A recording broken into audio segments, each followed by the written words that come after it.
रामकृष्ण हरी मित्रांनो, आजच्या ब्लॉगमध्ये तुमचं स्वागत आहे. आज आपण एक्सप्लोर करणार आहोत मोठा असा समुद्र किनारा, जो स्वच्छ, सुंदर व शांत आहे. इथल्या समुद्रकिनाऱ्याच्या वारा थंड थंड वारा घेत मी तुम्हाला पुढे काहीतरी अजून एक्सप्लोर करतो. इथे यायचं असेल तर तुम्हाला वसईला उतरून वसई वेस्टला यावं लागेल किंवा तुमच्या कारने आलात तर वसई फाट्यावरून तुम्हाला लेफ्ट मारून यावं लागेल.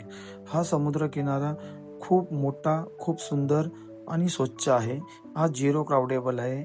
इथे तुम्हाला माणसांची रहदारी, हॉकिंग, प्रदूषण ह्या सर्वांपेक्षा लांब व एकदम शांत ठिकाणी यावं लागेल. इथे राहण्याच्या बघा ह्या उत्तम सोयी आहेत. समुद्र किनाऱ्याच्या समोरच राहण्याला गेस्ट हाऊस वगैरे आहेत.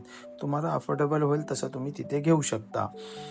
इथे आल्यावरती तुम्ही तुमच्या मनाला एकदम काहीतरी शांतता, मुंबईपेक्षा लांब व उत्तम असा सनसेट तुम्ही पाहू शकता. हा सनसेट पाहायला एवढं मन प्रसन्न होतं ना, एकदम नयनरम्य होतं. इथे तुम्हाला हॉर्स रायडिंग आहेत, तुम्हाला कॅमल रायडिंग आहेत व बोटिंग सुद्धा आहेत किंवा तुम्हाला बीचवर ज्या गाड्या चालतात त्या सुद्धा तुम्ही इथे आनंद घेऊ शकता. हा सनसेट पाहायला तुम्ही कधी येताय कमेंट करून सांगा व आजचा व्हिडिओ तुम्हाला कसा वाटला ते देखील सांगा. प्लीज लाईक, शेअर आणि सबस्क्राईब करा. थँक्यू.